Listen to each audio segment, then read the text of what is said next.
having coffees and meals and talking with people and building trust. That skill is going to be needed whether we are online or offline. And if you're able to translate that skill into the online space to build that warmth and connection and trust in your online persona as well, I think that's going to be the most successful leaders moving forward. That's a wild answer.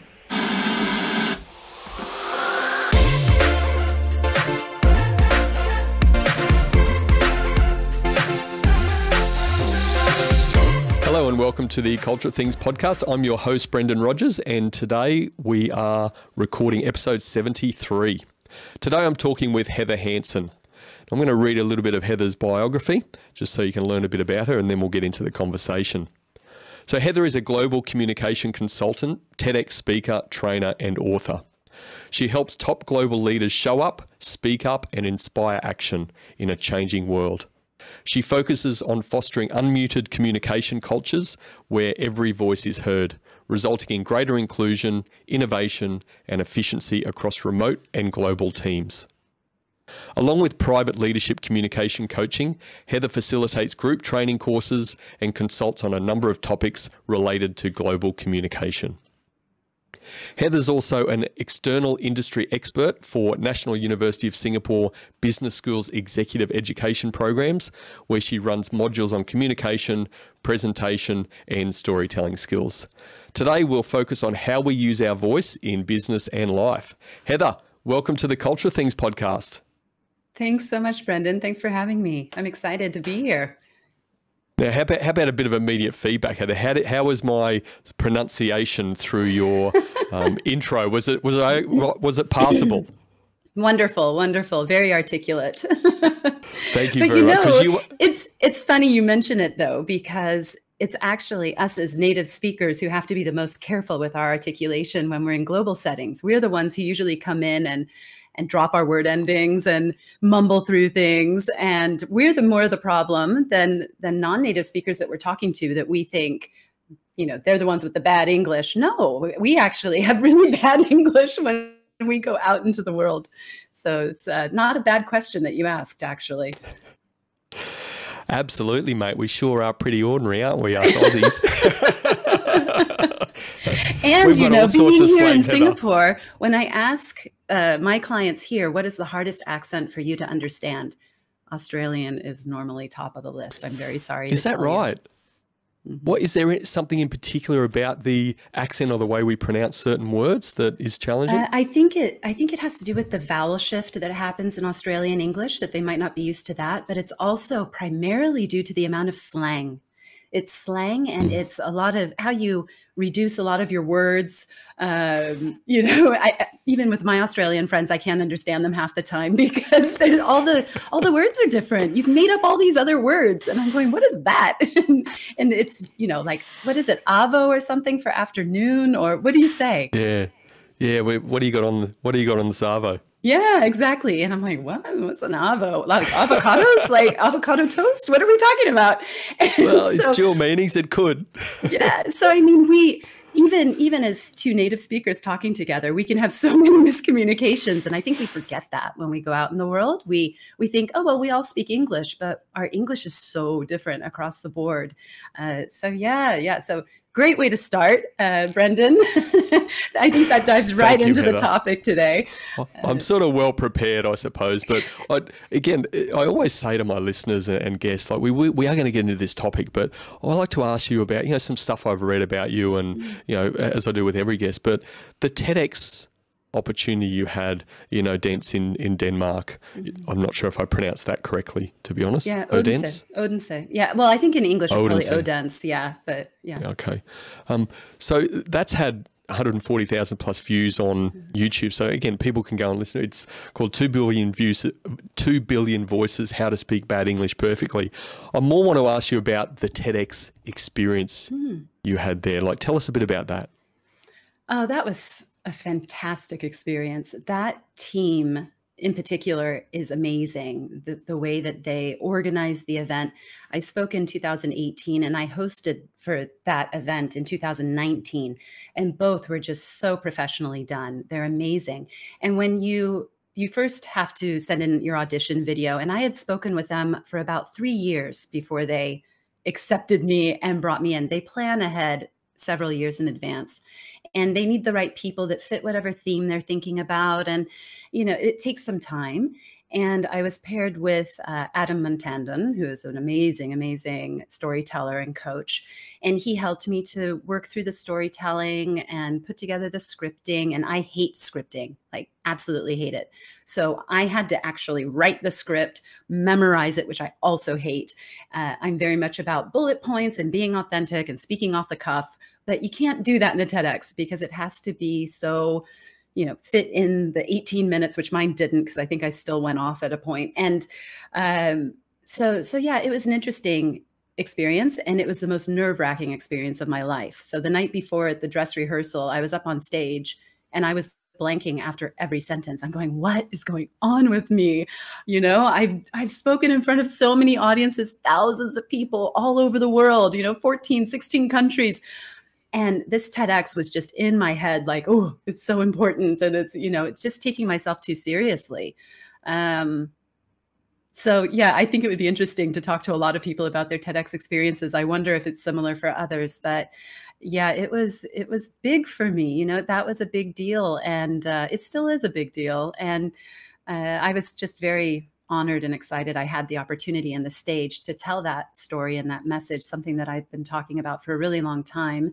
And it's not really until now that I think it's starting to gain more traction, that people are listening to this idea of bad English. But yeah, it was a great experience. It really was. It'll be something I remember forever.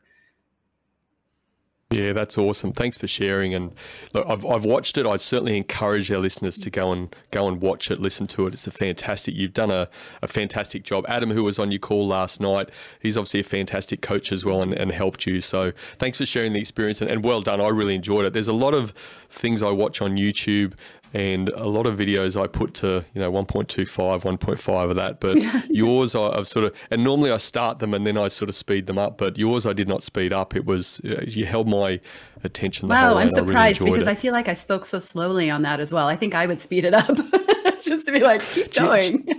Do you know what, Heather? I think it was like when I present and when I speak, I'm quite measured in my approach. So I think I really like, because I value those pauses that you make, and you had some nice humor through it, your hand gestures, and just the way that you sort of walked, around, not too stupidly, but just moved around the stage, and it just kept the story flowing, which, like I said, it was really good. I enjoyed it. So, and I'm not just saying that because I'm interviewing you. It was fantastic to watch. So well done. Oh, thank you for that. That's really nice of you. So, look, you did have this launch last night, unmuted launch. I love what you said about, we spent our time, hey, you're on mute, Zoom and stuff. So such a catchy phrase, the unmuted, and this book. So tell us the name of the book, and it's just recently been released. I bought it last night. I've scanned it through. I'm not a speed reader, so I didn't have time to read it before this. But tell us a bit about the book, what it's about, and then we'll dive into that a bit further. Yes. So the book is called Unmuted: How to Show Up, Speak Up, and Inspire Action. And yes, it launched yesterday. And actually, I'm not sure what kind of copy you picked up, because I don't believe the paperbacks are available in Australia until May. So you can get the online Yeah, I got version. it on Kindle. You got it where? On Kindle, yeah. On Kindle, yep. Yeah, so you can get it on Kindle. There's an audiobook available, and you'll just have to wait a couple more months for the paperback, which smells so good. I love paperback books. It smells good. The paper's nice. It's really, really well done. So I hope people will. I will expect a signed copy by that stage, Heather. You've got it. You've got it. It's in the mail. It's in the mail. Thank you. But yeah, so the book is all about. It's kind of my manifesto for better corporate communication, and not even corporate communication. It's how we show up in the world. It's in our business, it's in our communities, it's in the world, in our families. How can we be fully present, understand ourselves, be conscious communicators when we show up in the world? And then how do we speak up with confidence And how do we inspire action? By being connected communicators, by building rapport and good relationships that people want to follow us and they're inspired by us. And that was the framework that came together as I was writing this, which is really a combination of all the things that I've been speaking and teaching on and everything for the last 15 years in multinational companies, primarily headquartered here in Singapore and working across the region here in Southeast Asia. So it was a real process putting it together. It was my own unmuting in writing it. And a lot of learning went into it. You know, I always tell people, it's funny, people look at authors like they have all the answers. Like, oh my gosh, wow, you're an author. And it's like, listen, I'm an author because I was trying to figure this out. You know, I'm simply passionate about a subject and really interested in it. And I want to figure it out. And so I've done so much research because I'm passionate about it. And I talk about it and I talk to people and my clients and I learn from them. And it's a journey of discovery when you write a book. So I'm not sure I have all the answers in this book, but the goal of it was to start this new conversation around how can we be better communicators? I think it underpins everything in leadership, in life. We have to be better communicators. So that's, I guess, in a nutshell, what it's all about. And Heather, you mentioned passion. So where did this passion come from around communication and the importance of communication for you? Yeah, I think it's always been there. You know, I grew up in the States. I'm from California originally. And in America, public speaking, and I don't know if it might be the same in Australia, but we put so much emphasis on showing up and speaking up in our class, starting with show and tell in kindergarten. You know, here's my teddy bear and this is why I love him, you know, and it continues from there. So in high school, I was very involved in speech and debate competitively and competed at the national level. I was all-American, which means I was in the top 20 high school students out of like 100,000 kids, you know. I was very, very passionate from the start about that. It wasn't until I came to Singapore I found out I could make money talking. I thought, wow, okay, well, that's like my one natural talent. So I'm going to go with that. So it's always been something that was important to me. I've always been a big reader growing up. And I think as I got older, you know, I was growing up at an interesting time as well. You know, I was very young when Berlin Wall fell, end of the Cold War, Iraq War that America was involved in. This was all happening in my pre-teens, early teen years. And that made a big impression on me. And I was very interested in international relations. I went to university, very interested in international studies and wondering how can we create a better world. And I really, truly felt and still feel that communication is at the bottom of that. You know, if we could just sit down around a table and talk to each other and understand each other and realize that there's so much more in common than different, can't we create a better world? And that might be naive to think that. I'm still holding on to that dream. But I do believe that we could get a lot closer if we had more people speaking up, sharing their ideas, if we heard more global voices, if we heard all of the people who don't speak English. You know, we're having global conversations around the future of our world with only 1/3 of the world's population, or less than that. So I guess this passion has always been there, and underlying that is this: if we could just do it better, maybe we could make our world better. And we sure need that right now in our world. Yeah.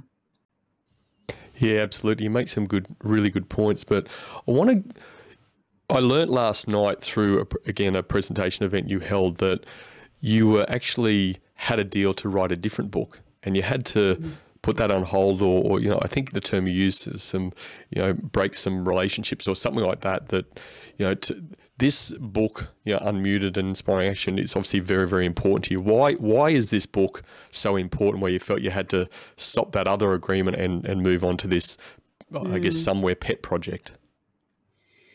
Yeah, it was. I did have a different contract with a different publisher to write a different book. And it was around a similar subject. It was going to be an update of my first book, actually, which is around people skills. So, and moving it into the digital age, which was also very fitting for what was happening in the world as we went into the pandemic.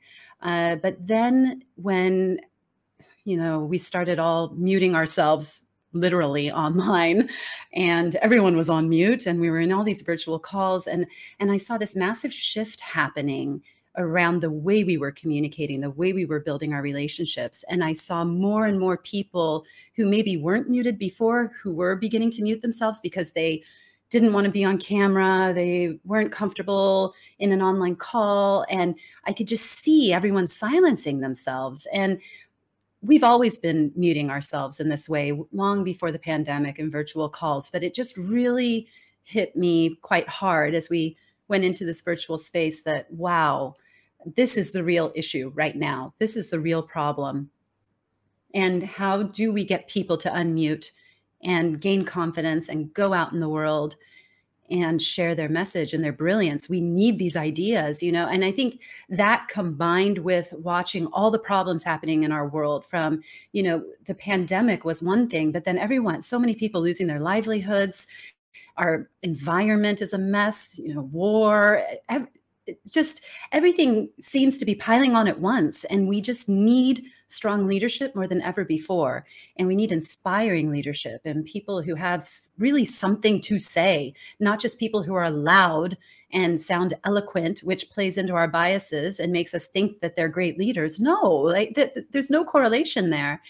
And we really need to hear from people who have important things to say. And if I can inspire just one of them to speak up and share that message, then that will be complete success for me. And there's a number of factors involved in helping people be unmuted. So I asked you pre-recording, you said, oh, let's wait till the recording happens. There's this Venn diagram, there's a model you've come up with in the book. It's in the early stage, but which sort of starts to overarch the rest of the book. Do you want to explain the process you went through of coming up with this model after years' experience, and then maybe just go into what the model's about, how it works? Yeah, that model, that was difficult to put together, to be honest. I knew that our communication is so much more multifaceted than presentation skills training and articulation training and assertiveness and negotiation skills. And, for 15 years, I've been running these training programs and workshops, and HR calls me and says, this person needs better presentation skills. Can you do this? And can we just dump all this training on people. And I feel like it's just treating the symptoms and not the underlying cause. And I've seen it time and time again with all of my work. So it was also this frustration of being frustrated trainer, going in, doing a day program, going out, knowing that it is not making the impact that it needs to, because we aren't talking about what really matters. The fact that there's zero cross-cultural understanding, the fact that it's a totally toxic work environment. I can give you all the presentation skills in the world, but if your boss is going to sit there staring at you with the evil eye through your entire presentation, you're not going to do it any better. That's not going to change anything. And so I was really trying to figure out, how do I pull together all of the elements that are absolutely necessary for us to communicate well with each other and build strong relationships. And that's where I came up with this Venn diagram. So if, you imagine the three circles of the Venn, we have the conscious communication, which I include the cross-cultural elements, the self-awareness. We all beat our chests around authenticity, and yet nobody knows who they are. Nobody knows what they stand for. What do you mean you're being authentic? Do you even know what your values are? So I think it starts there. So we have this conscious communication piece. Then we have the confidence, which we have to have that, right? And it's both skills, confidence. Sometimes it is a training gap and we need those skills, but a lot of times it's the self-worth and the self-confidence and knowing that your ideas matter and that you should share them. And that holds so many professionals back. And then the last circle is the connected communication. So this is looking at the psychological safety of the environment. Do you feel safe in that environment? What kind of relationships have you built? This is where the people skills element comes in, that I'm also, very passionate about and have written about. So the human skills and the connection, it's so funny, we move online, it's like we all forgot how to be human. People are saying, I don't know how to connect with my team. I don't know how to be human in this digital world. And so it's that feeling of connection, of how do we build those relationships? Because when we can do that, that's when we have the rapport and we inspire action in people. So as I finally kind of landed on those three, and then when I put it into the Venn, I realized, okay, what are these overlaps, right? And I think that's more interesting than actually the three circles, is the overlaps on those, because that's when you go, yeah, that's so true, right? Because you see the connected person who also has the confidence, but they have no consciousness in their communication. Their voices are too loud. They're dominating the meeting. They're coming in, they're telling everybody what to do. They're interrupting. They're the only ones with good ideas. And a lot of times they don't mean to do this at all. They just simply are not aware of the impact of their personality and ideas and voices on the group. They usually don't even realize that they're offending or stepping on people's toes. They don't.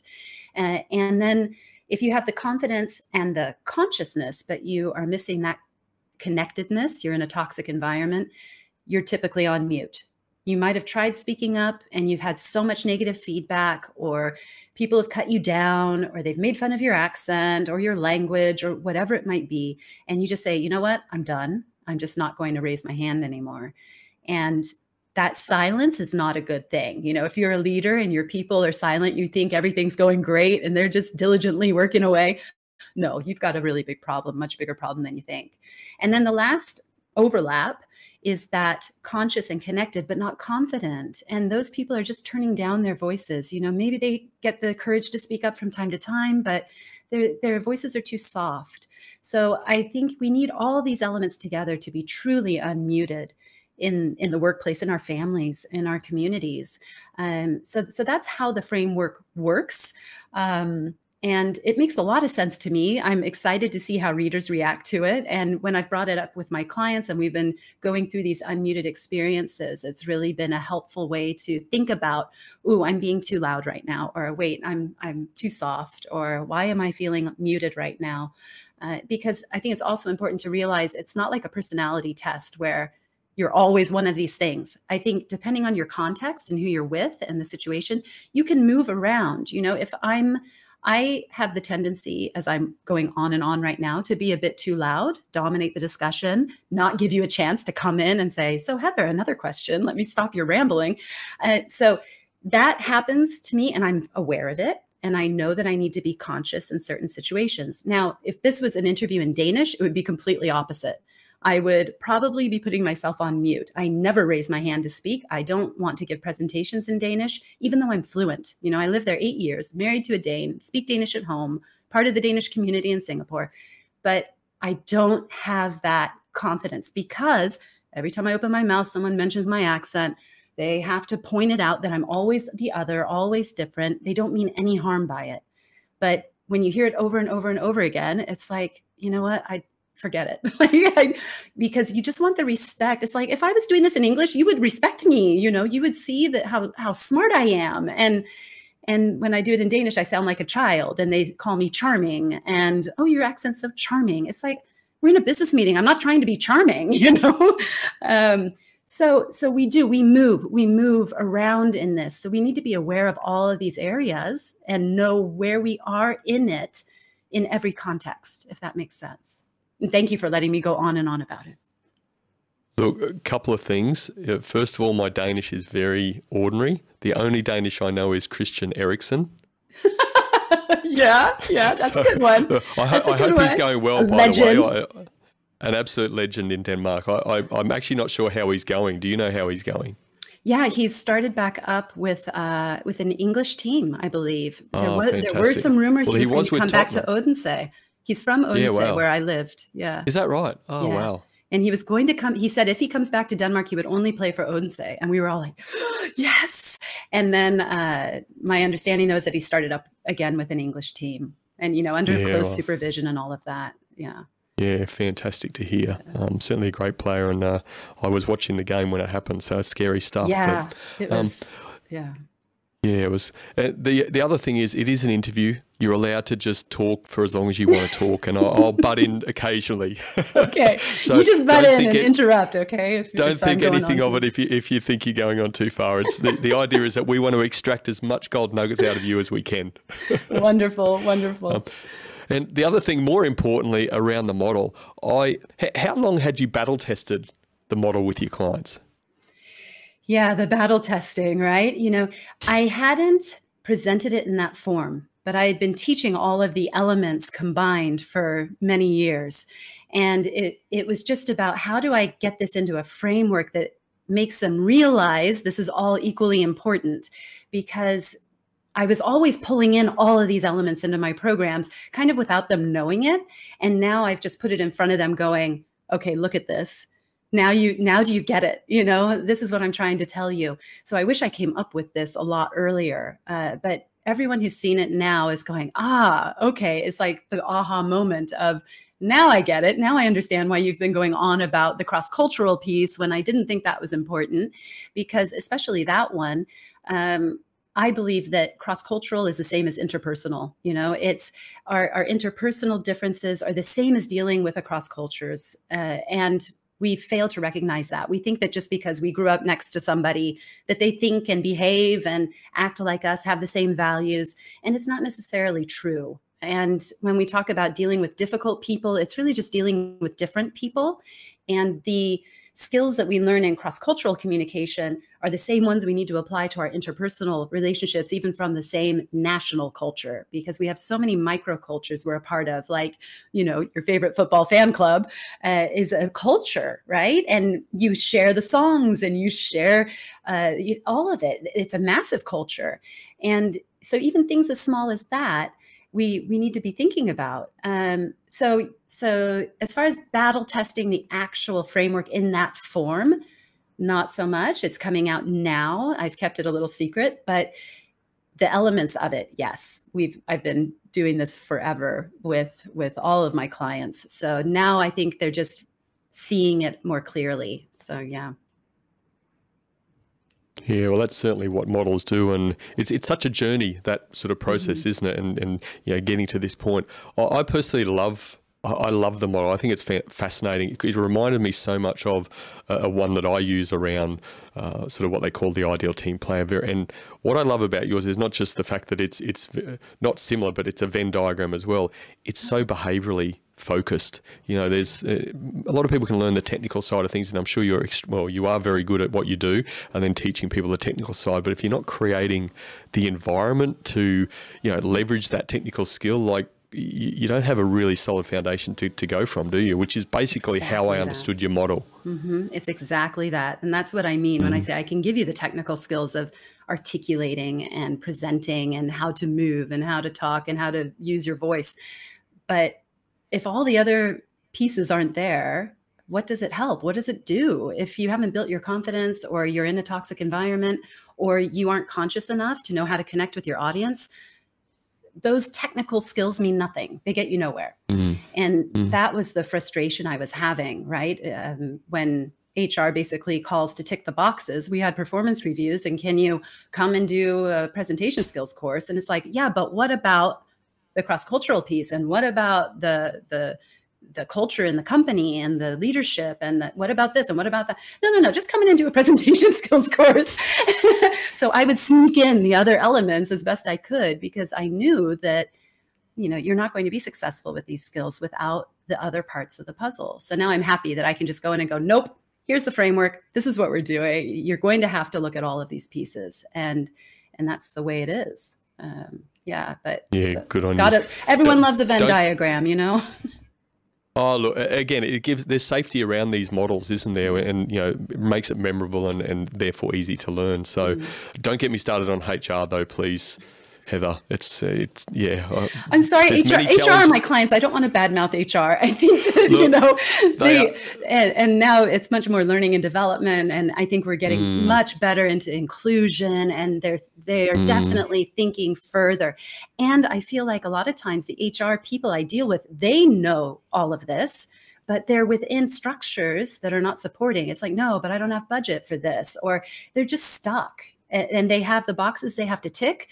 And they do what the company culture has taught them to do. So yeah, I don't mean to badmouth HR in any way, but it's just the systems we have, right? The systems we have in place. Don't give them the freedom to tackle the problems in the way they need to be tackled. Absolutely. And I get it as well. Look, HR are some of my clients also, but it's I guess look, it's no different to many other departments in organisations. They get caught up in the bureaucracy of things, and a lot of them sort of forget, I guess, why they've actually joined, and wanting to do those roles. It's sort of, there's so much red tape in things, and particularly HR, unfortunately. But anyway, that's another side issue. I want to just touch on the cross-cultural thing, because you mentioned that a bit, and you're a person that knows this stuff. I assume you've written the book, right? So, you make a good living from it. When have you experienced sort of your own personal challenges, given that you've lived in Denmark, you grew up in the States, you spend a lot of time in Singapore as well? What's that one challenge that you come across regularly, or have come across regularly, around this cross-cultural challenge? Oh, wow. I have so many stories I could tell you about this. I've been abroad for 20 years now. Before I moved abroad, I spent much of my university time studying abroad, working abroad. Met my husband in Switzerland. I really wanted him to be Swiss. I wanted to move to Switzerland. I was looking for a Swiss husband, and he was Danish. And I thought, oh, now I have to learn another language, and I have to. Have you told him this? Do we need to edit this bit out? It's a huge disappointment, and we met in a bar, and I was sitting on a bar stool, and he came over to me, and so we were like eye level talking. And then when I hopped off the bar stool, I realized how tall he was. So, I mean, how tall is he? In the good old days when we met people in bars and not on Tinder, and so yeah. What was the question? Cross-cultural, yeah. Cross-cultural story. You've got many, so you're trying to choose one, aren't you? I do. I have many, and I'll tell you a little bit about the last time I lived in Denmark, because I really, really struggled. And I know all of this stuff. I know the ups and downs of moving into another culture, trying to connect with the people and everything.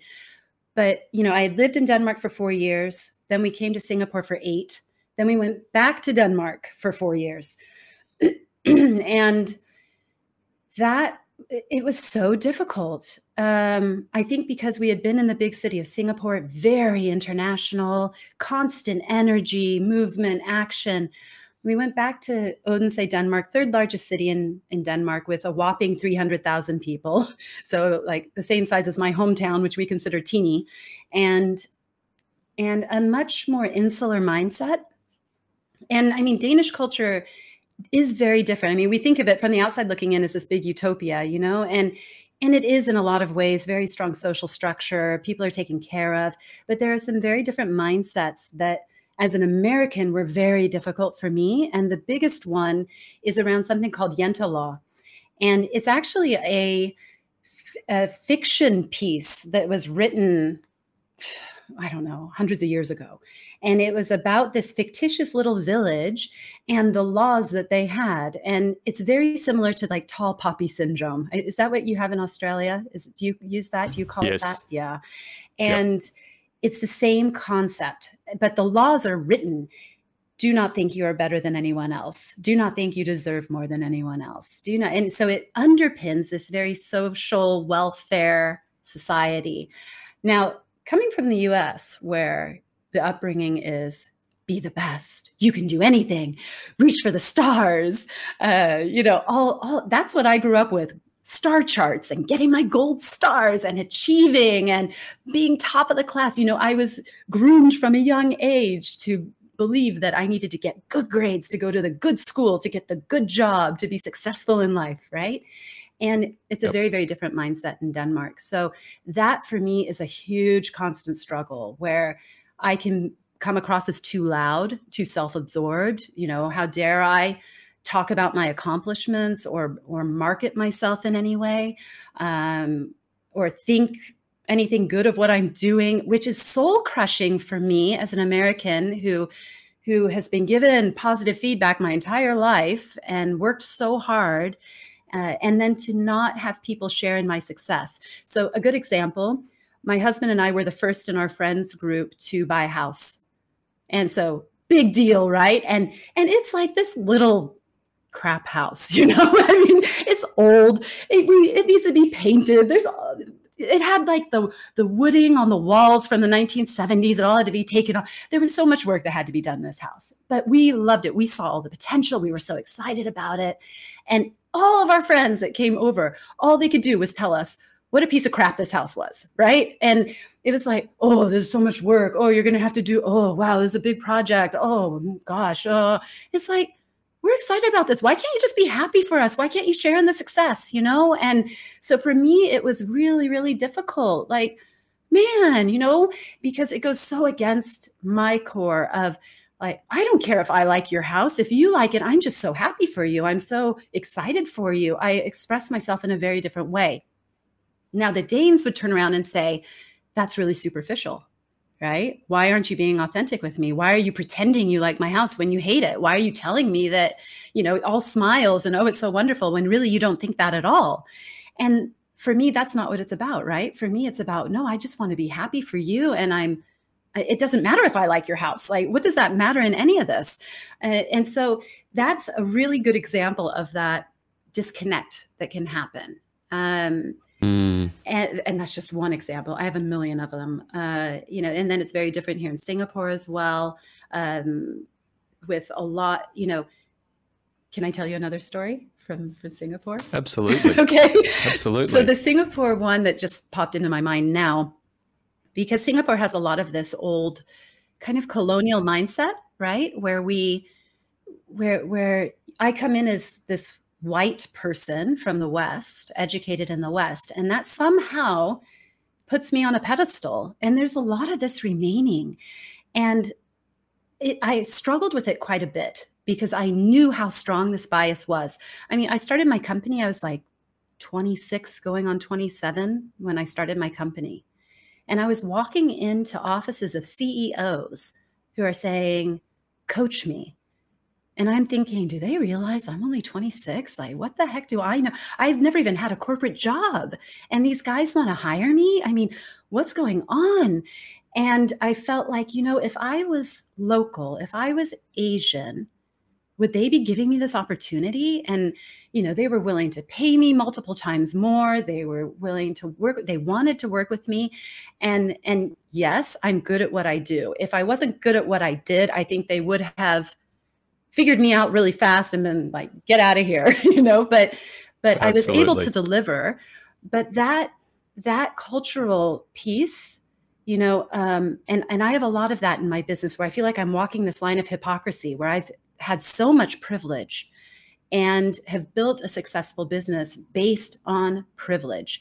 And I think that's why I speak out so much in the world to lift and raise global voices, to inspire them to have more confidence, because I see what's happening in these multicultural teams, specifically in Singapore, where this colonial mindset is still there, where the Westerner is able to walk into the room and dominates with the louder voices, either because the Asians in the room have so much respect and they feel like that's my boss and I'm not going to interrupt and I'm going to say yes to what he says. And a lot of it is around respect. And if we aren't understanding what's happening there, and if we aren't inviting people into the conversation, and if we're getting a big ego around the fact that everyone's bowing down to me and look at me, the big leader, and no, they never challenge my ideas because my ideas are the best. Like, why would they challenge them? And we just forget that there are really important cultural elements that are going on there that are stopping those communication channels from flowing the way that they should. So I think that would be an example. That's just what popped in my head first from Singapore as an example in this kind of context. Because what we experience in Europe versus Asia versus the US, I mean, 3 different continents, the cultures are so very different. And the elements and dynamics that are happening are so different. Yeah, great stories, and particularly, you know, again, sharing one, I guess, from Europe and one from Asia in very different contexts. In regard, a little bit closer to home, Heather. So as you said, your hubby's Danish, you're American. Where is this sort of cross-cultural challenges, and you explained a bit about the Danish mindset and the American mindset, very different sort of mindsets around from a social view. Where has that been challenging? That's a really good question. Gosh, that's a really good question. I almost can't remember anymore because I feel like we've blended together so much, right? I mean, I've been with him. It's not often that we get to change our beautiful partners, but our partners change us and make us better. I think that might be true. You know, I was hoping that he would rub off on me a little more than I've rubbed off on him. But I do think that I brought that fire in the belly, the achiever mindset, and in some ways have maybe pushed him because, you know, when I met him, and this is getting a little personal. I don't think I've shared this publicly, but Thank you. okay, I'm Brendan, honored that let's you do feel this. so safe here. I'm hoping your listeners are as safe as you are. Let's see. So when I met my husband, he was traveling all over Europe as a welder and fitter. He worked in the factories. He was doing pipe work, welder, fitter. Now, from an American perspective, that is not a very respectable profession. And that means you did not go to college. And if you don't go to university in America, you either go to university or you work at McDonald's. And if you're a welder and fitter, you probably did a 6-month trade school course. And we just simply do not have a lot of respect for that. Now, remember, I was top of my class. I was valedictorian, whole 9 yards. I was supposed to marry a doctor, a lawyer, somebody very, very successful, a CEO, and I brought home a welder. Now, what the Americans don't realize is that that is an extremely respected job in Denmark. The trade school system is as intense as a university education, if not more. He had an education that was longer than mine, that included 2 years apprenticeship, that the Danes' workmanship is of another level. And they are respected worldwide for what they do. And his father was in the same line of work. They worked in the same company. And I remember when I first met him and I heard what he did, and all of my bias growing up in America, I thought, oh, wow. And that was a shock for me. And I had to kind of get around that. And I said, so do you think this is what you'll always do? And he said, oh, I don't know, maybe one day I'll be a supervisor. And I thought, huh, okay. You know, and that it really jarred me at first. And it was something I feel awful. I feel really, really horrible saying this out loud and publicly. But so this is quite authentic sharing here. But the real culture shock came when I brought him home to America. That was really tough. It was very tough on him because the reactions of family, friends, you know, I brought him to my university and everybody's like, oh, so what are you studying? Where did you go to school? You know, the first question we ask in the US, like, what do you do? Where do you study? You know, when you're a student, is like, oh, no, I didn't go to college. And everyone's like, looks at me going, what? What do you mean he didn't, Heather? He didn't go to college. What are you talking about? You know, it was just so foreign of an idea. So fast forward 20 years, you know, and now he's director of operations for an engineering company here in Singapore for all of APAC and in charge of engineering. And he doesn't have an engineering degree. And I believe, and he will also say this, that if I was not in his life, he probably would not have gone on that course. And sometimes I wonder, did I push him? You know, did he think he had to do this for me? You know, because you know, he'll come home from a stressful day and he has so much in his mind. And he's like, God, I went to work, I did some pipes, I came home, I turned off, right? There was nothing, there was no email. He could barely use a computer when I met him. He never used, and I mean, okay, we weren't as, you know, we're talking year 2000. It was a little different, but he didn't write emails. He couldn't type. It was very, very different. We were coming from very different worlds, both national culture, but also those educational cultures, business cultures, all of that.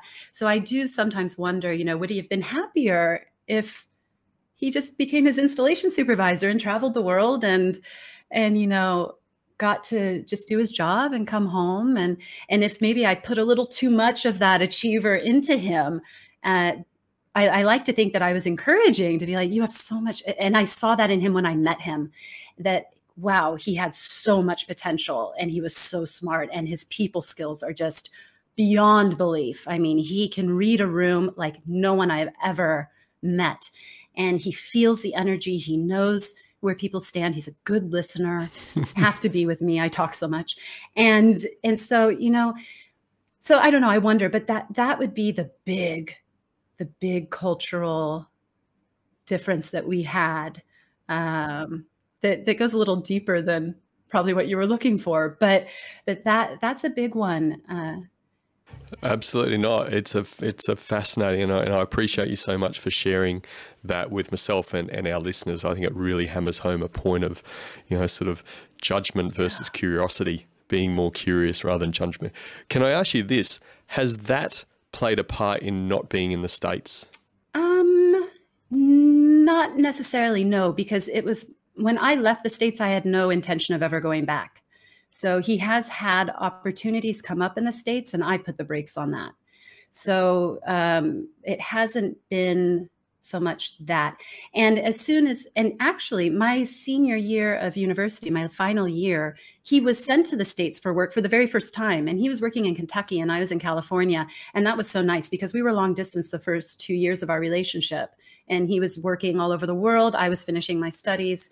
And then I went to Denmark right after graduation. So yeah, that was kind of nice. And that was his first real experience being in the US, sitting in Kentucky and experiencing that.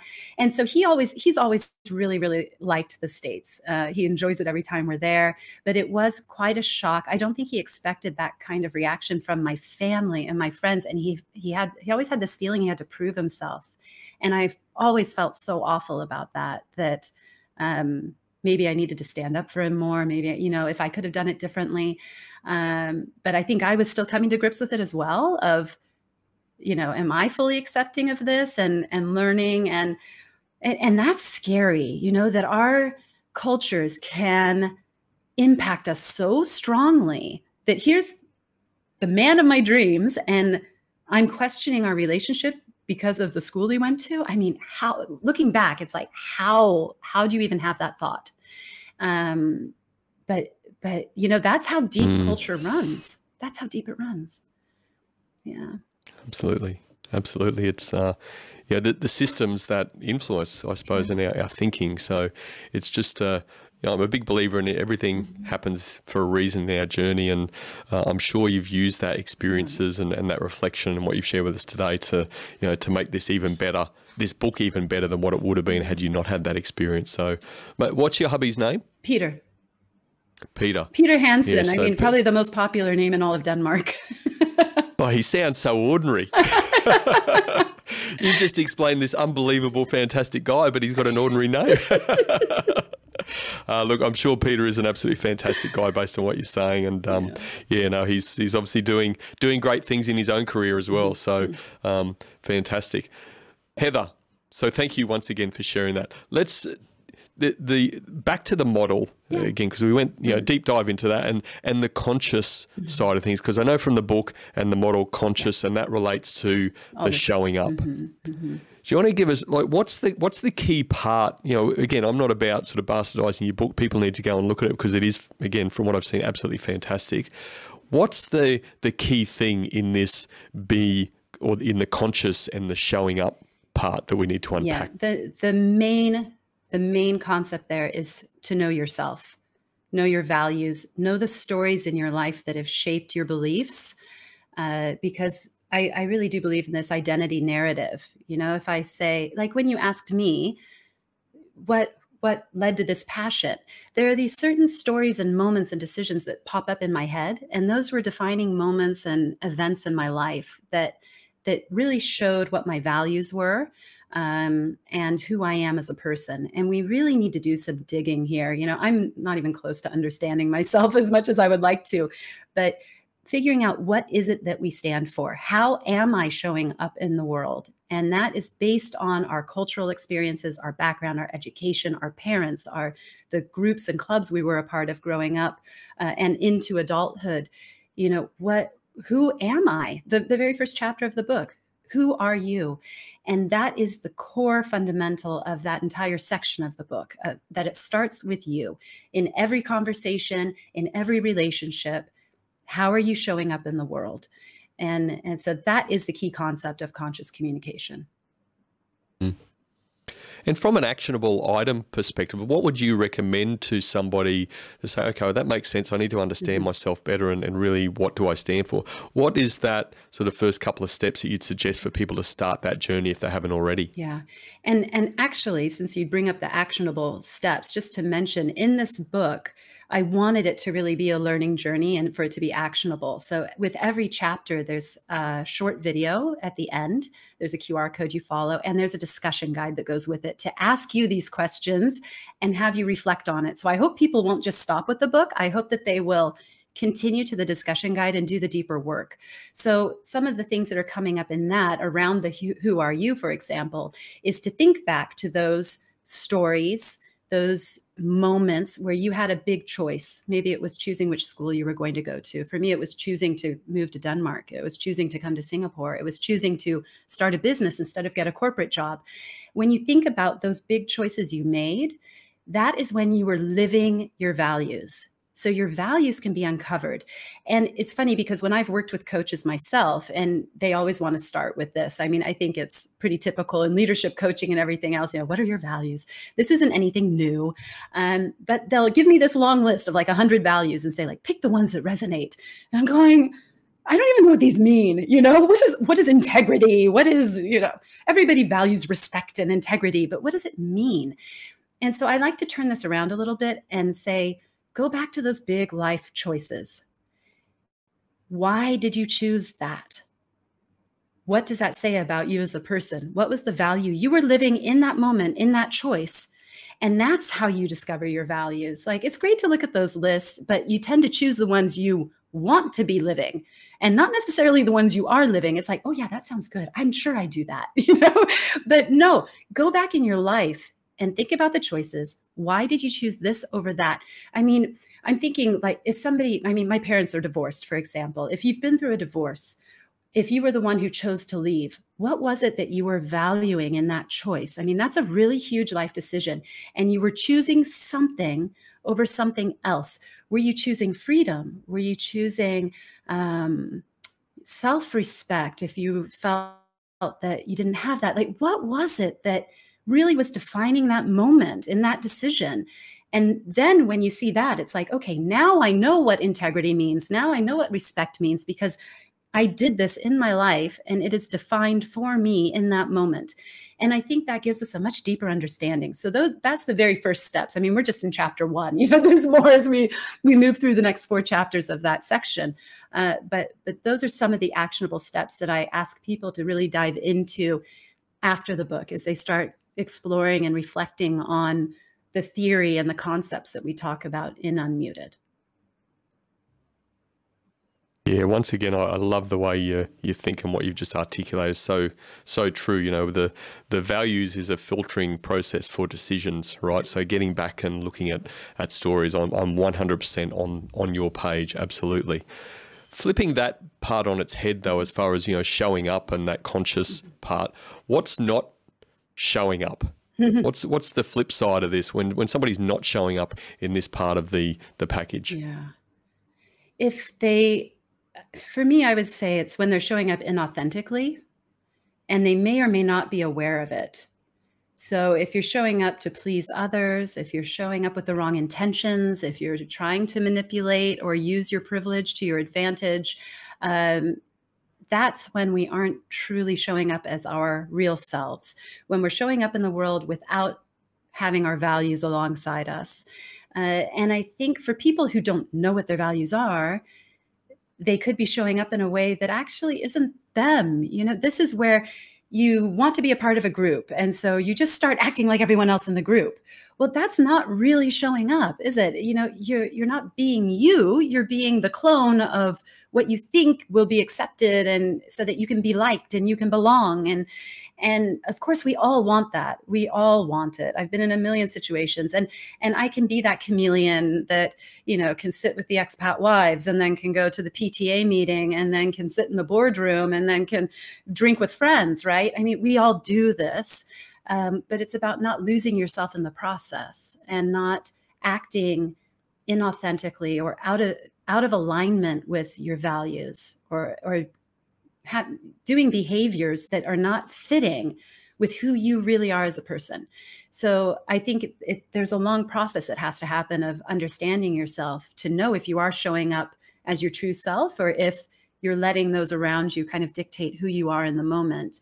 And of course, we do want to adapt, and we want to build that bridge of connection, but we want to remain true to our core values as well.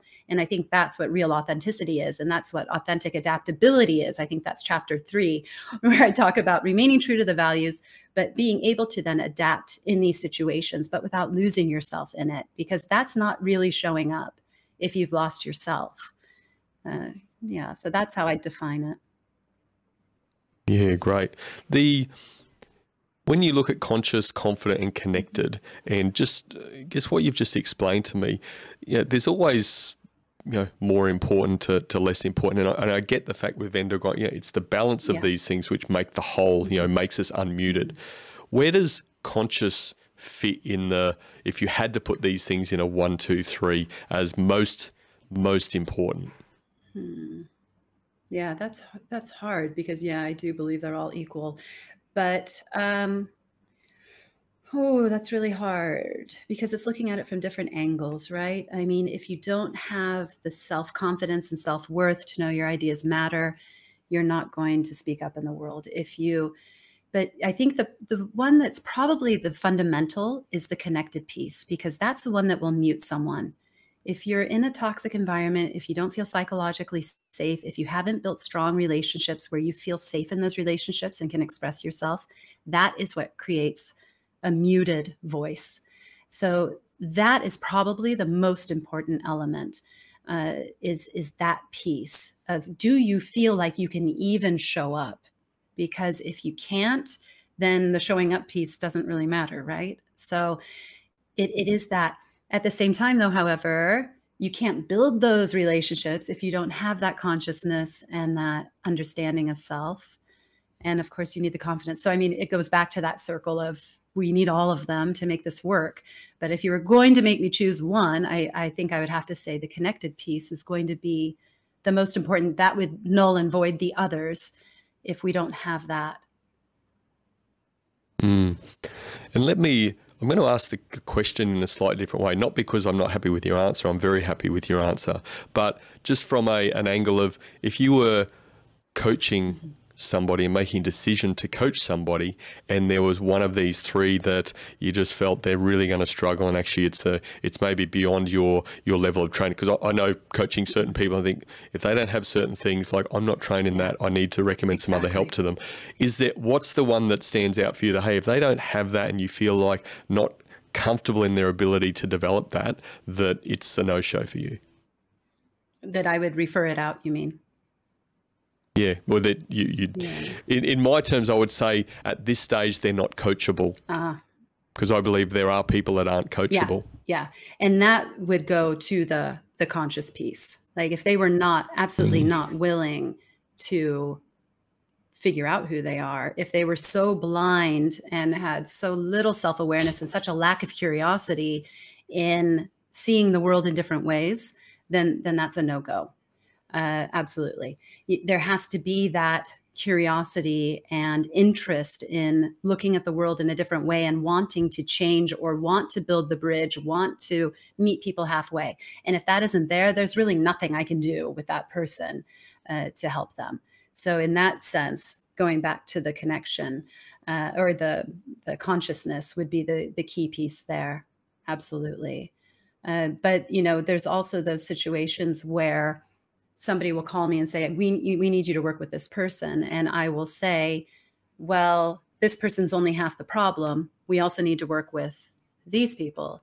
And if they're unwilling to do that, then I might also say that's a no-go. And that's pointing more to the connected side of the equation, where, if this is actually much more of a leadership issue and a discrimination, a linguistic bias, or something else, and not truly a communication skills problem, then I need to also be working with this other part of the team. And if that's not an option, then there's not a whole lot I can do. Understand. Heather, thank you very much for explaining that. It makes a lot of sense.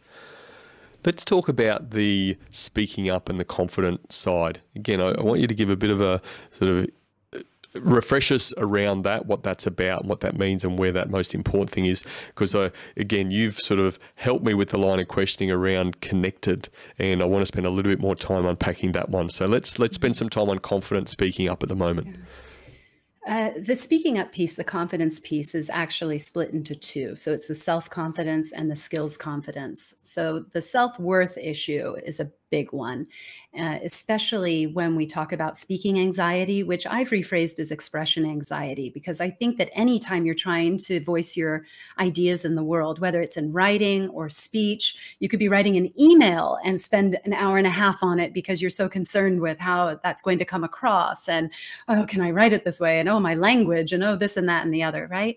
And that's true of native or non-native, like that doesn't even matter. But and in writing a book, right? I mean, how much did I deliberate over some of these chapters of, oh, did I write it well? And is it good enough? And, the self-worth around expressing ourselves and the confidence around expressing ourselves is a big piece. And that's usually the bigger problem with people who I'm working with.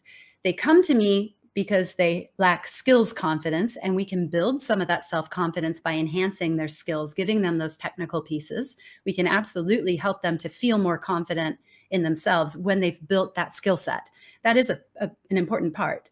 But the self-worth piece is one that is deep learning. And I mean, talking about referring people, when I see that, that's not something that I'm going to handle. I'm not a therapist. I'm not a psychiatrist. I'm not trained to help you find your self-worth, right? So that's another kind of help.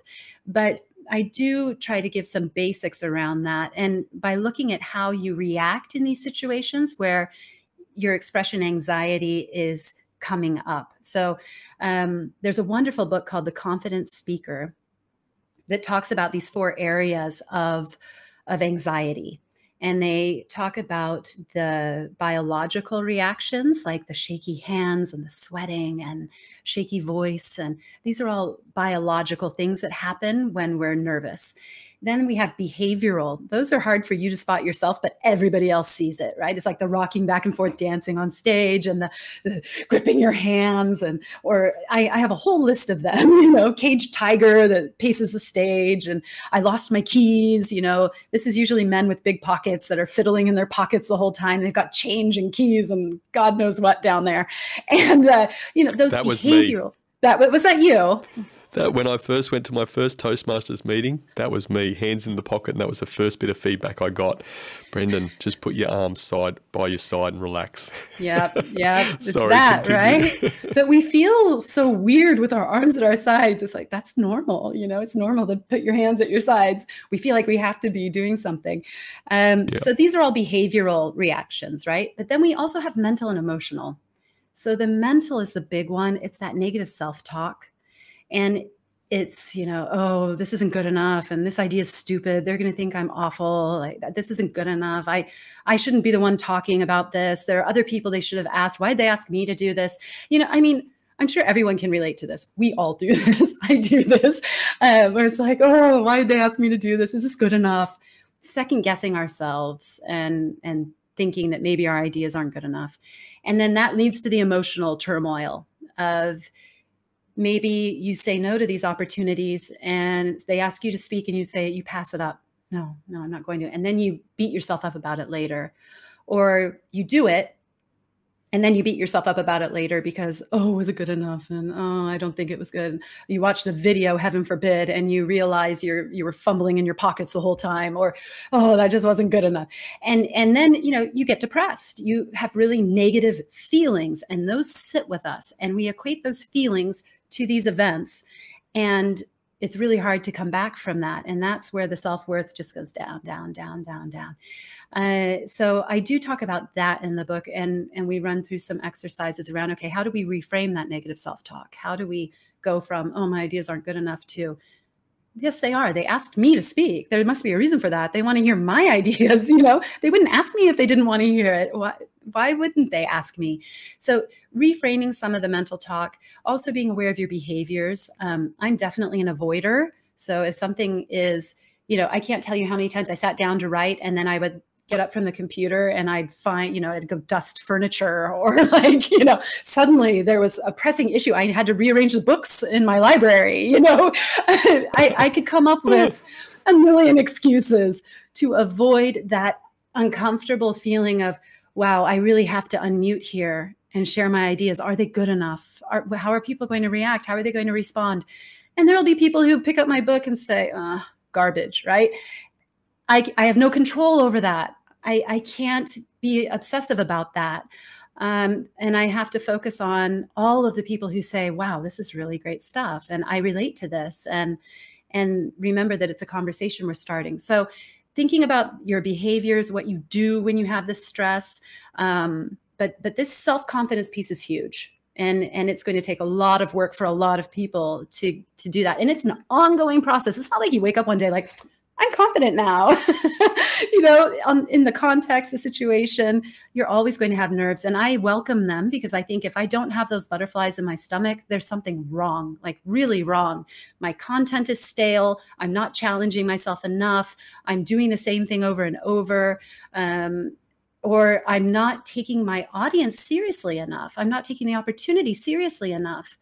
I think it's scary if I don't feel nerves. And I have been in a few situations where I think, why aren't you nervous? You should be a little bit nervous at least, Are you getting too comfortable, or are you not respecting your audience that you really think, yeah, I don't know. So I think that it's about managing those butterflies, getting them to fly in formation instead of completely throw you off course. So that confidence is huge. And then we do touch on some of the technical skills as well in that section. So I want to balance that. And so we talk about, how to show up on a video call, how to do your framing, the before and afters, to help you feel more confident showing up and speaking up in your meetings, a bit on your voice and how to use inflection and the power of your voice. We talk a lot about articulation from a global English perspective. How can we speak in ways that are best understood? So there's a lot to unpack in that bit, but it does try to balance the technical skills confidence with the self-confidence. Out of interest, and given what you shared about the avoidance side of things, how long did it take you to write the book? Well, we signed the contract. It's actually a very fast process. You put in that proposal, and then when that contract's signed, it's like they expect you to turn that thing around in 3 months. And I'm going, I've just put the outline together, But I think, and I don't know if it's just me or if this is true for a lot of authors, but I've been carrying this book inside of me for so long. Even though it struck me at the beginning of the pandemic, they were all ideas that, it just crystallized them. But I've wanted to write this for so long that I felt like it was already written in my head when I signed the contract. But I think we signed in January. They wanted February. They wanted the book by end of April. So that's the amount of time that I had. And a lot of that was spent avoiding. So then, when I finally sat down to write, it really flowed. But I'm the type, I really need to block out time and only do that. So I blocked basically a full month where I didn't see clients. I didn't do anything else. And I just wrote. But I had already done all the research. I had already, done interviews. All of that part was finished. And so all I needed to do was put the words on the paper. But that can be so difficult sometimes. And especially when it's something that you're so passionate about and you feel so connected to, you have to know how to remove yourself from the content. So I am not the content of the book. I am a different person, and that is not my identity. And as I mentioned on the launch last night, I can change my mind tomorrow, right? There can be something that I wrote that when it meets the world and people start having discussions with me about it, I might say, that's a really good point. I think you're right about that. Like, let's dig into that more. And the next book I write, I'll have a totally different opinion. You don't know. We all change. We develop. We're growing. And that's true, I think, of authors as well. So, just because it's in a book, it isn't set in stone or the final answer. It's just ideas. It's just sharing ideas. But yeah, the avoidance behavior is tough. I like to avoid, for sure. It sounds like you'll have some space for a 2023 edition potentially. That's the way to do it. Yeah, Isn't I it? already have the next book written in my there's a slight head, so changes. I'll go through the same process again. But I think I'm going to take a year to talk about this book first. You're prolific, Heather. You're prolific. On the self-confidence side of things that you mentioned, and such an important piece, do you see any? I want to put us into these boxes, male, female. Do you see anything specifically that is more male orientated around self-confidence versus female self-orientated? Any differences there? Well, we know that there are a lot of differences. There have been so many surveys and studies and everything else. The example that stands out to me is when people go to apply for a job, right? And the man will maybe tick 3 out of the 10 boxes, and he'll walk in with full confidence, like, you need to hire me. I am the best man for the job, And then the woman who ticks 9 out of the 10 is like, I don't think I should apply for this because, I'm really not what they're looking for. And no. And so I think we do know on a grand scale that there are really significant differences, at least in the Western world, around the male-female levels of confidence, how we express our confidence. And that shows up in meetings. It shows up in the way we're communicating. We also know that men do interrupt more often than women. They are generalizations, but we have numbers to back it up and studies that back it up, that men do tend to do that. It doesn't mean women don't. I think I interrupt people all the time, and I probably am just as bad as a man. So we can't overgeneralize here. We're going to see things happening both ways. But according to statistics, yes, men are dominating discussions. Men are interrupting more often, and they will interrupt women more often than men. So, and it's actually the same for women. Women will interrupt women more often than men. So it does come out, and there's a huge element of the male-female dynamic in the communication as well. And it starts from socialization as a child. We see this happening in our groups. Look at little boy play groups versus little girl play groups. And the boys are out there fighting and chasing each other and running around and they're learning how to stand up for themselves, and they're learning how to be assertive, and they're learning to be confident in their skills. And then our little girls are pampered and they're with their dolls. And, we're still enculturating our children without meaning to, without wanting to, but we still see it. How do we break these patterns? How do we empower the girls? How do we, I was a real tomboy growing up. I did lots of sports. I hung out with a lot of guys. I thought that was fun, and I was encouraged. I had 2 younger brothers. So, the house was always full of boys, and I had close girlfriends as well. But I think I was always a bit more comfortable around the guys for some reason. I don't know why. We don't have to unpack that right now, but as far as the male-female dynamic goes, we definitely see this playing out in business and in life, and in how we're raising our kids and how we're teaching them to communicate. Women aren't expected to speak up all the time. Women, I think, do feel more than men that they don't have the voice.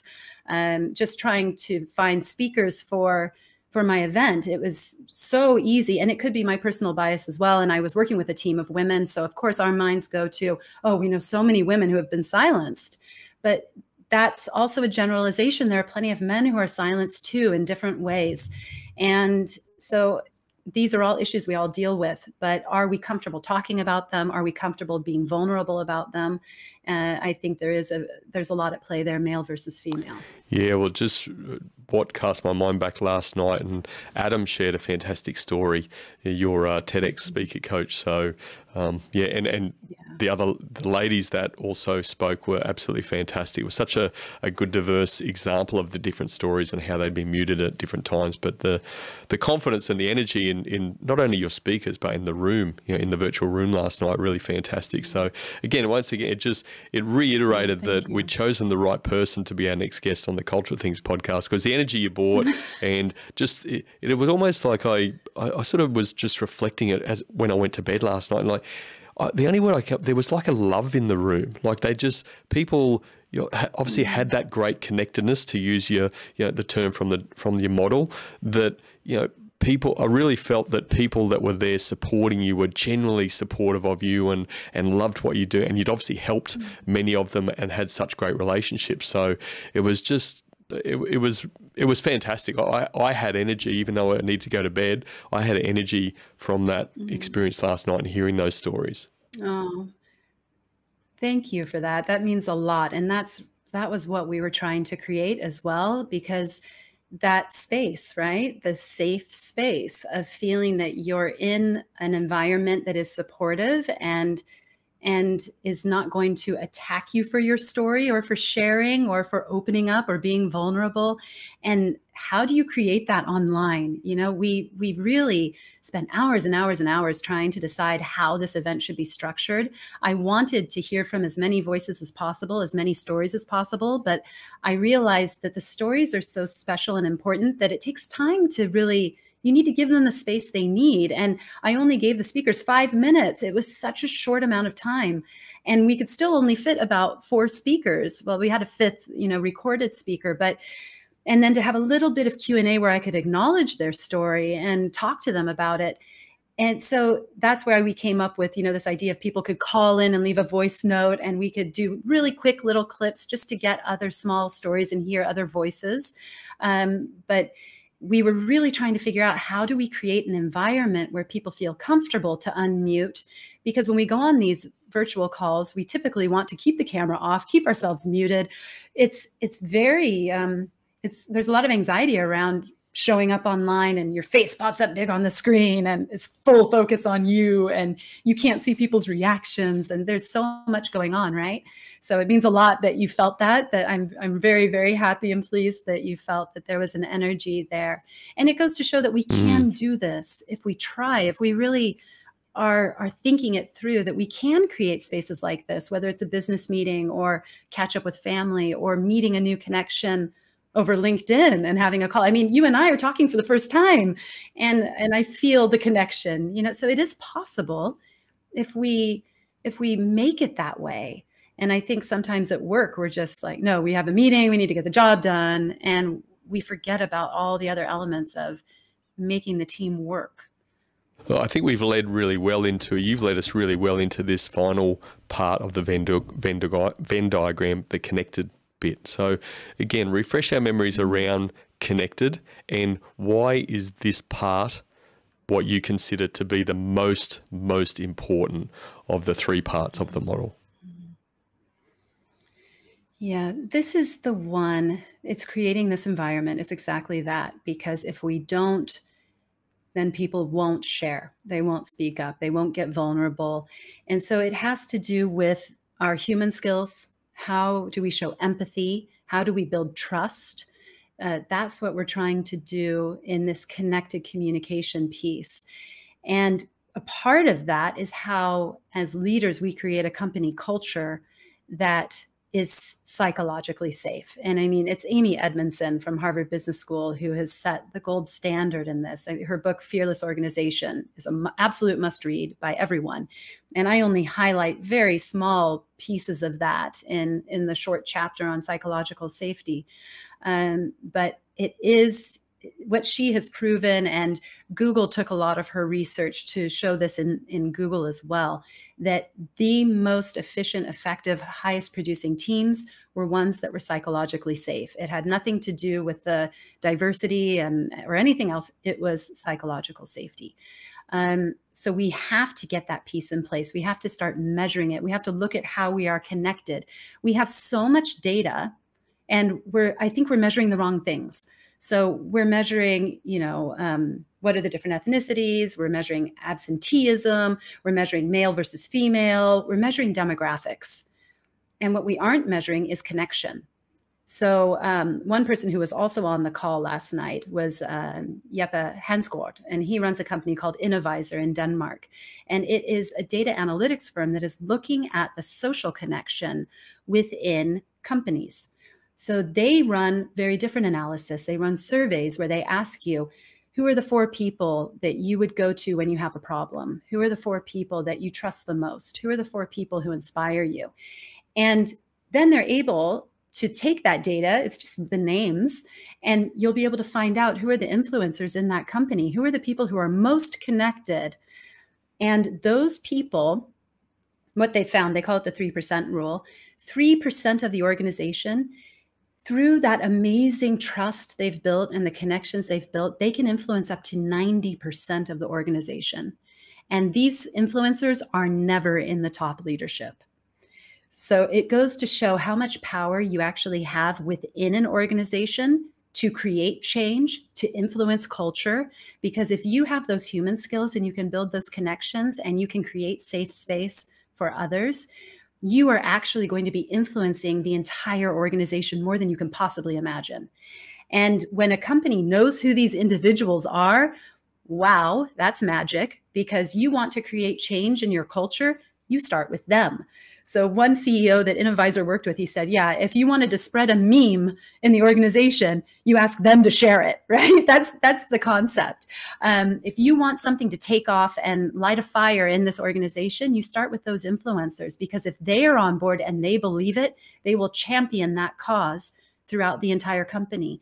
But we aren't looking at these things. We aren't focused on that. We're so focused on, do we have an even number of male and female, which is also very important. We need the diversity, but we need to go deeper than that. We need to look at, okay, we got the diversity, but is it working? Are we actually being inclusive? Are we creating the relationships, or are all the men still in their silo and all the women in theirs? Well, when we look at the connections, the social connections, we can see that.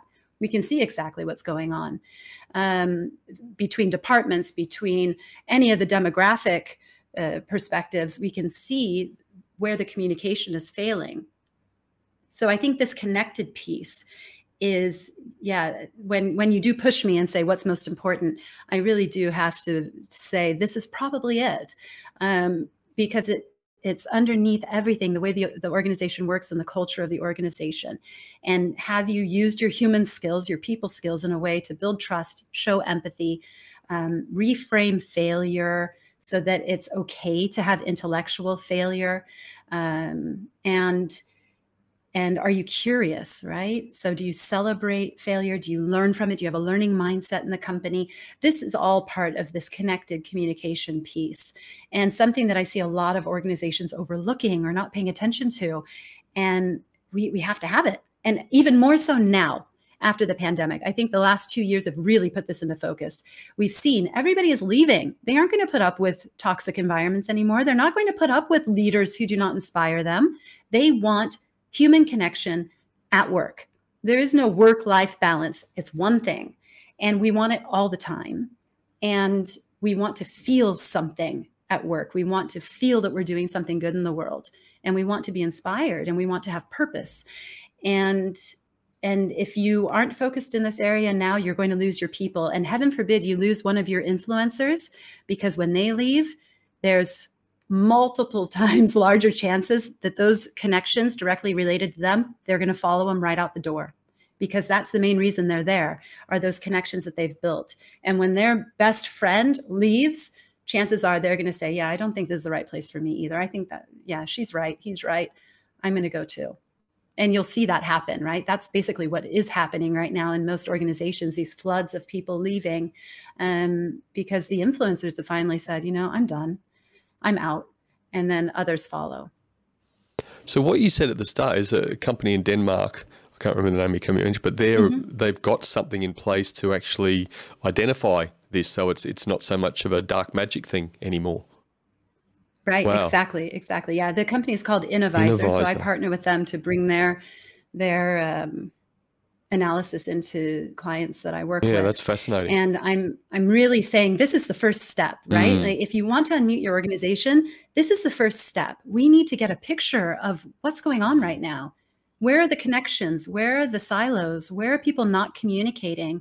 We need to see that, and we can map it on paper. We can map it out in black and white. And so, yeah, they've developed all the algorithms and everything to do this and to process the data. And so they run the surveys, everyone replies and puts down those names, and then they can do the full social network. And it is so eye-opening when you see it done. And they've done it with so many companies that they've developed such an enormous database of content, of patterns, right? They can really see what's happening with gender diversity and discrimination. They can see what's happening, the way we're connecting and socializing within the companies. So I think this is really the very first step. When you go in and you say, I want to unmute my workplace, well, you better figure out what's that map right now and where do we need to change it. And then you can work from there to say, okay, let's build the connections here. We need to get these two departments doing more together and building better relationships because they're completely not talking to each other.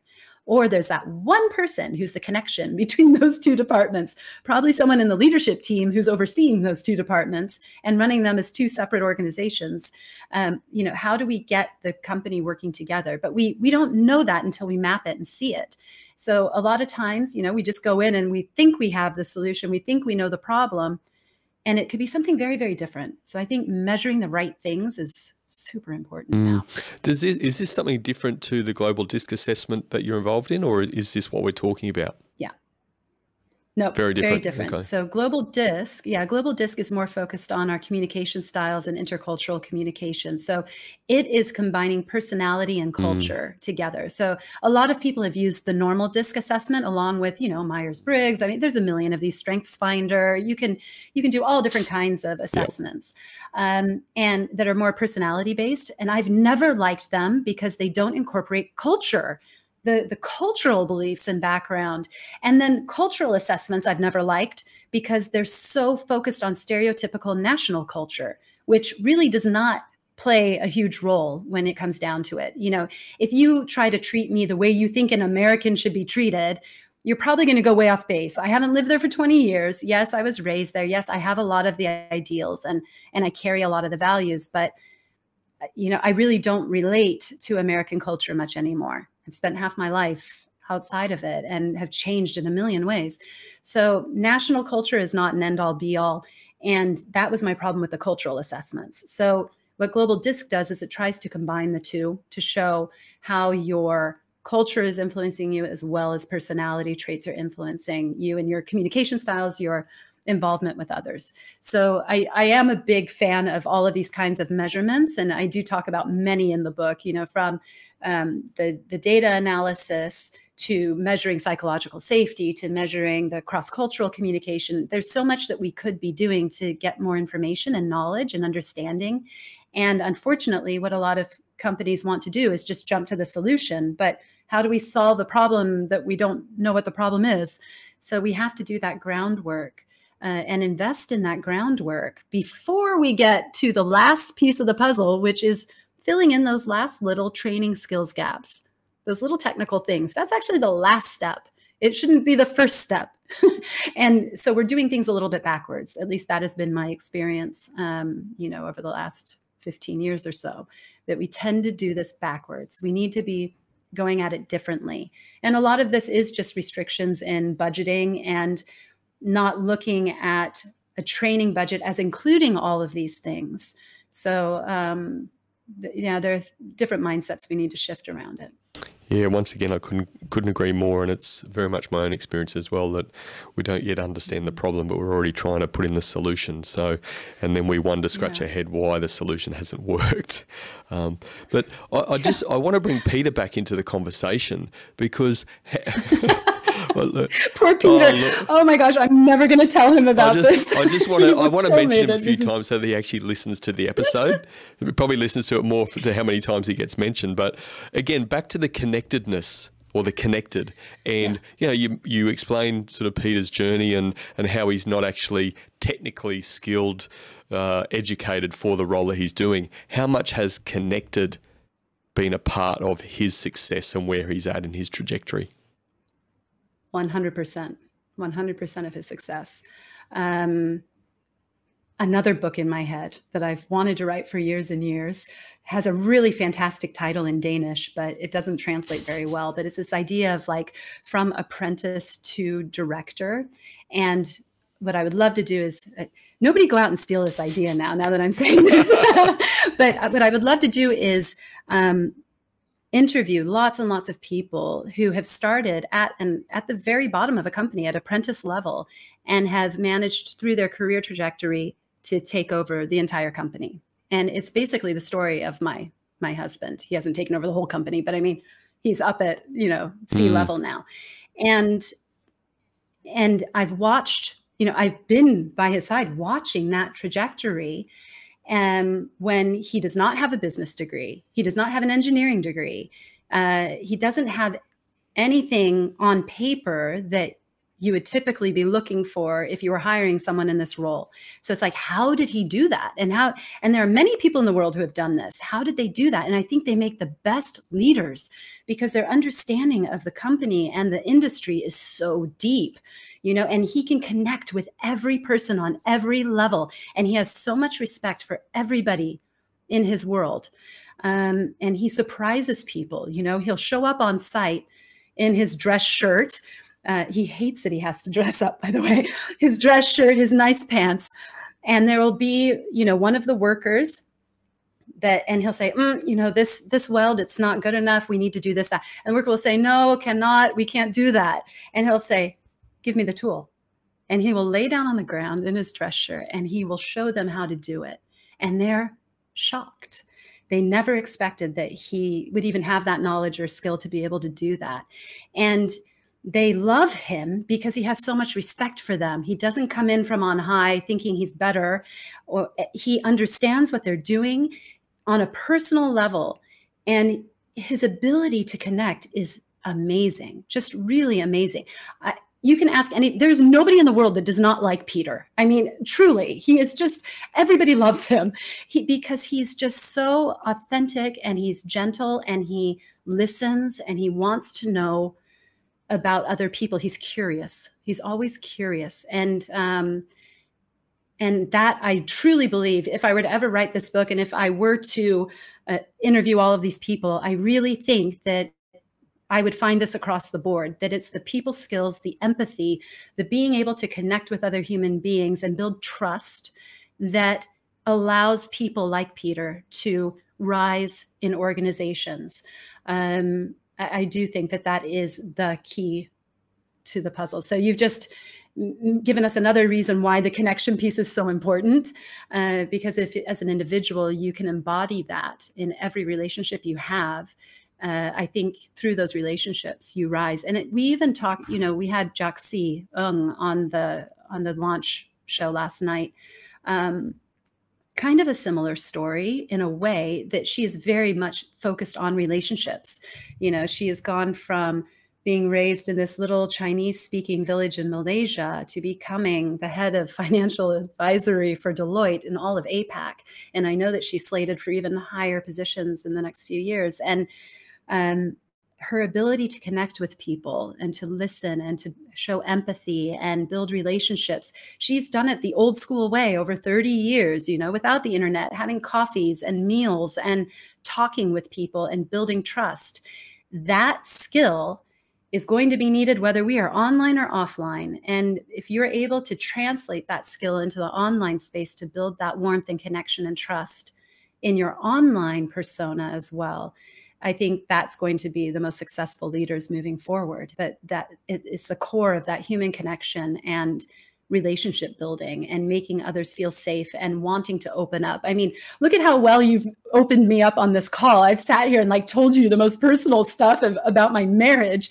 I can't believe you got that out of me. But that takes a lot of skill to make someone feel so comfortable and safe that they're willing to share things like that. So you're obviously an excellent podcast host, and that you're able to build that connection even over a video call. No, thank you, Heather. I do appreciate it. And for one, I would definitely read the book if you did that. I would listen to a podcast. So I think would be absolutely fascinating stories. So hold that thought for not too long. Go and do something about it. And I've had that book in my mind. Wow. I think that's since 2006 when we came to Singapore. But I remember saying at the time, I said, I have this idea. I see what you're doing. But I can't write it until you're the director. So once you hit that mark, then I'll go and write the book. And he actually has done it. So I need to go write it. It sounds like your not so subtle way of keep pushing him. I know, right? I sound like a horrible, horrible wife. Like I'm that nagging wife. Absolutely, no, you're not. You're not. Harder, honey, I do really do it out of love because I see so much potential in him, and it's always from that space. It's really not you need to perform for me sort of thing. It's not at all that. But that has not yeah, come across I know, at it all. sounds awful. That has not come across at all, Heather. Okay, You don't even need to worry about that. Everyone's like, "Oh, poor Peter. He's going to be the star of the show." As I said before, he sounds like a fantastic guy. I think I couldn't really think of any better place to start to wrap this up, to be honest. That connectedness and what you've just explained and the stories and linking back to Peter's own journey, which is obviously very, very personal for yourself. So thank you for that. Let's just go into this. What's normally my last question is your own leadership journey. What's had that greatest impact on you? Yeah, my own leadership journey. That really is a story of unmuting, of showing up in the world and inspiring people. It's only recently that I have started building a larger team in my organization. It's really throughout the pandemic that I did this. And so it's testing me in a lot of ways in a formal manager leader role, right? Because I think that we can be leaders at every level, and we can have influence, and we can show up, and we can impact. But from a more, traditional sense of leader, this is something that I feel like I've been developing a lot the last few years. And I think I fail in a lot of ways, to be honest. I'm trying to find that balance. But coming from the other perspective of, as you show up more in the world and you unmute yourself and you let your voice be heard, you naturally become that leader that people look up to and respect and say, wow, you're really inspiring. And you have to be able to be vulnerable and share those stories of failure as well as success. And I think it's about getting comfortable with that. And it really is a long journey. Even in the course of promoting this book and writing the book, of course, massive unmuting. And but even in the promotion of it, I have this young creative team who are brilliant, but they spend most of their time on Instagram and TikTok. And I'm like, no, that's where I draw the line. No, I am not going on TikTok. I refuse, kicking and screaming. I'm not doing it. I'll be on LinkedIn. And they think I'm the most boring old lady in the world. It is amazing. I don't think I'm that old, but to them I am, right? And so, but they've really been pushing me. They're like, okay, Heather, fine. Okay, you're going to do LinkedIn. That's fine. But you've got to tell more stories. You've got to open up. You've got to be vulnerable. And it's like, nobody cares, you guys. No one cares. And to prove a point, I posted a picture of my shoes on LinkedIn. And it was because for the first time ever, I was leaving my home to go to a meeting. I mean, we've been working from home in Singapore for over 2 years. And I love high heels. I have got the most gorgeous shoes, and I haven't worn them for 2 years. So I thought, okay, let me prove these young kids wrong by showing them that this is not going to fly on LinkedIn, And I take a picture of my shoes, and I'm like, going out for the first time, I get to wear my nice new shoes, la, la, la. It was like the most popular post I had ever done on LinkedIn. And it completely, shot myself in the foot with my gorgeous heels. Because then my team's like, see, Heather, see, they want this. They want to hear this. They want personal stories. And I'm going, oh, man, So that is leadership, though. It's about understanding that we're all human. It's about showing our personal side. It's about inspiring people with the real you, the showing up as you, not me, the professional, look at this wonderful article and what I learned from it. Here are my top highlights.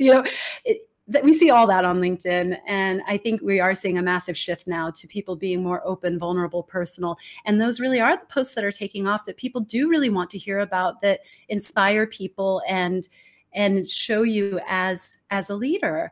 And that's what leaders have to remember in their organizations. It's that by telling their stories of success and failure, of opening up, sharing more about their family, sharing about the challenges they're facing, that's really what leadership is now.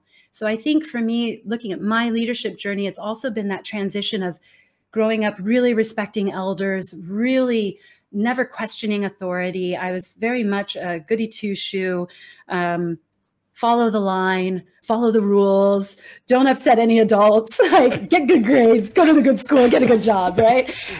Meet all expectations. That was my goal. And that's really kind of shifted now to where I'm realizing to be the leader I want to be in the world, I need to release a lot of that, unlearn it, and show up as me, not the picture that I've been told I need to be, but as who I am with the faults and, you know, sharing the success, but also remembering I'm human and letting that side also be shown. And I'm finding my team of 20 somethings is right, that as I'm showing up in this way, it's resonating much more. People are feeling much more connected and feeling the energy that is me, even over the internet, even on social media or a video call, not even face to face. So yeah, I guess that's how I would kind of crystallize that journey, if it makes any sense. Yeah, it does. And I 100% agree, that vulnerability piece, right, whether it's on LinkedIn or any of these platforms, and which is actually why it surprised me a little bit in that, you know, you'd been pretty successful in my view around your YouTube channel, and you're so good on video and so connected, and you know, you seem so warm and tell great stories. You haven't done much on YouTube for some time, and I find that surprising for a woman of your talent. Yeah, it's a good point. I know. And people are always like, why did you stop doing your YouTube videos? And it's funny. I was listening to a friend on another podcast recently, and she was doing YouTube the same time as me. And she brought up such a great argument. And I think it was the same thing for me. She was doing like makeup tutorials before that was even a thing. And she at the time was like in her 40s. So she was representing like, you know, middle, I don't even want to say middle age, like I'm in my 40s. Me too. So, you know, it's like, wait a second, no. But at the time, you know, there was nobody on YouTube doing this. And she would just show up, and she was with her built-in camera, and she would just do her thing, and it took off like wildfire. And then one day she decided, I want to up my game. Like I need to do better. I need to get the camera, and I need to get a better microphone, and I need to get the right lighting. And then it all became so complicated, and it became so pressure filled that the expression anxiety became so high that it turned to avoidance. And when she put that into words, I thought, maybe that's what actually happened. Like, why did I stop my videos? I was really building a massive following on YouTube, and it was moving along really well. I had also moved back to Denmark at that time. I was struggling a lot personally in that cross-cultural experience. Again, the business was in a different phase. Again, there were other things going on as well. But I think a lot of it was very similar to my friend when she said, you know, suddenly I made it so hard for myself to show up that I just stopped doing it. And like her, I also hugely regret that I stopped doing it. And I think that's what's also stopped me from restarting, stops me from doing a podcast. I mean, look at how professional you are, and you've got all your setup, and it's so good, and the quality, and it takes a lot of work, and you need help. And oh, do I want to do all that? So much work, right? And I still have my job I have to do. And so I really think that was a big part of it, of, oh, you know, are people still going to like my videos if they aren't perfectly done with the right camera and the HD quality? And really what we're seeing on social media is that, yes, actually people want the most unprofessional videos you can do. They want it on your phone. They want it natural. They want it authentic. And the perfect camera and the perfect microphone isn't as important as we like to believe it is. And I think we use it as an excuse for muting ourselves, turning off the camera, going off of YouTube. So I don't know, you're inspiring me again that I need to get back on it and do more. I do have plans in place now to get onto more LinkedIn Lives, get the podcast up and running, even though I know you put so much work into this, and it is a big job, but it's a way to show that leadership in the world and be kind to ourselves, that we don't have to reach for perfection. I mean, my own mantra is connection, not perfection. So it's about creating that connection and not putting so much pressure on ourselves to be perfect, which is difficult with the upbringing that I have had, where there was a lot of focus on perfection. So you can see how your personal struggles, your personal stories have so much impact on how you show up in the world. And, you know, even I struggle with it. I've read my book about 9 times now because I was forced to through all the editing and doing the audiobook and everything else. But even as I read it myself, I realize, yeah, Heather, you still need to work on that. And I'm teaching myself in that book about where I need to go next and how I need to show up. And I have a lot of people around me as well who are, pushing me a little bit more and more. So we're all trying to work through it, Yeah. Aren't we? And that's the beauty of each of our unique journeys, isn't it? And I guess all I would say on that is that, myself and my business partner, Mark, who you met, he's also the producer of the show. And we're very early in our journey, and we're putting a lot of time into YouTube as well. But you have, what I believe, so much to offer to the world, and what I've seen of your stuff, and obviously spending some quality time with you today. Unbelievably pleasant person, a fantastic human being, and I think I would say, even to be harsh, be more respectful to the audience that you have and the audience that you will get by putting yourself out even more in the world and unmuting yourself on YouTube. I think if you were to put one bit of effort into a channel, then that would be my advice to you, because you have a lot of good stuff to give. So, but anyway, I'm going to leave it at that, because that's so nice of you. Look, it's a pleasure. Look, I cannot tell you how much I have enjoyed it. I say it a lot, but this conversation, we've actually spoken for an hour and 45 minutes, and it seemed like, maybe I know. Geez, you can talk. You're going to have to do so much editing of this. No, they're literally, I do not, because of I'm very much around the quality of conversations, and it's very much a big part of my business and that leadership journey and the culture. If we can't have the conversation, it's why I don't like to put a time, I say maybe an hour, but when you're unpacking stuff, and that's why I always ask you at the start of the show, you haven't got any time restraints, because I don't necessarily plan for it to go this long, but when we're having such a good conversation, you've shared so much value today, and been so vulnerable about your own journey, and being vulnerable for Peter as well. Whether he likes it or not, I'm not sure, but he's not going to like it at all. He's not going to like it at all. Heather, you can blame me. It's on camera. You can blame me. So, but look, I want to say a massive, massive thank you. Thank you so much. Things do happen for a reason. We're very, very fortunate here at the Culture of Things that we do have a long list of the guest waiting list. For some reason, like, you were there, and I clicked on you, and I was like, yeah, we got to have this person, and I'm so glad and so honored that we did. So once again, thank you so much for spending an hour and 45 or over with us today on the Culture of Things podcast. I appreciate you. Oh, thank you so much, Brendan, for giving me the platform, and so lovely to meet you. And I hope we can continue this conversation another time as well. Absolute pleasure, and we certainly will. Thanks, Heather.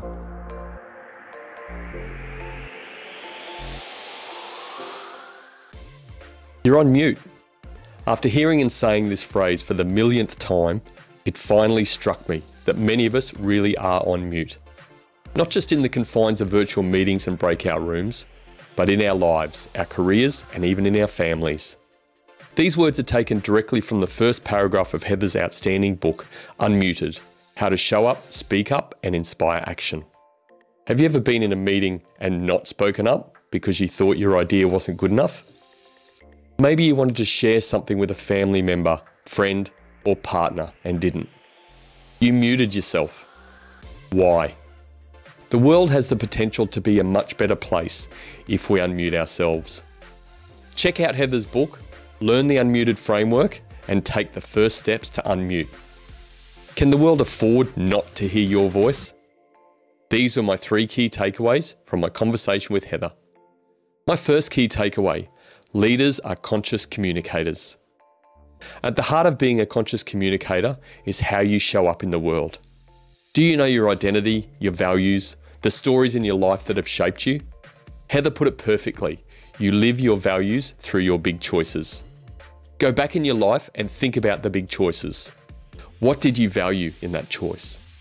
This is the starting point of being a leader who is a conscious communicator. My second key takeaway: leaders are confident communicators.